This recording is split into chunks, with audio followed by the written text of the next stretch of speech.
Rumi said, if words come from the heart, they will enter the heart. Last year, I spent 145 days walking across the land I call home. I started at the edge of the sea and walked through heat, dust and rain until I reached the soft snow of my beloved Kashmir. I wanted to know precisely what it was that I loved. Was it this land? Was it a people? Was it a set of ideas? Almost immediately after I began walking, my knee started to pain.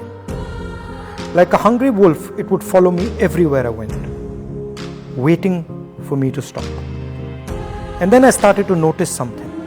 Every time I would think about stopping, every time I considered giving up, someone would come and gift me the energy to continue. Once it was a lovely little girl with a beautiful letter. Another time an old lady. Then a man who suddenly ran up to me and hugged me.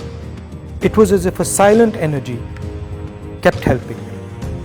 There was always a din in the space where we were, with loud slogans, clicking cameras, and people pushing and shoving.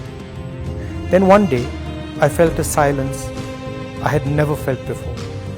I could hear nothing but the voice of the person holding my hand and talking to me. He was a farmer, and he spoke about his crop.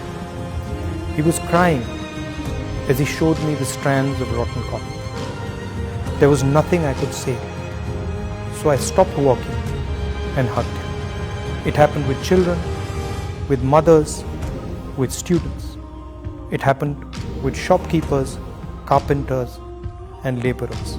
It happened with soldiers. Now, I would almost never hear myself or the crowd. My attention would not move from the person who spoke into my ear. The object of my love had suddenly revealed herself. My beloved Bharat Mata was not a land. It wasn't a set of ideas. It wasn't a particular culture, history, or religion. It was the voice of every single Indian, no matter how weak or strong. India was the happiness, the fear, and the pain hidden deep inside all the voices. To hear India, my own voice, my desires, my ambitions had to fall silent.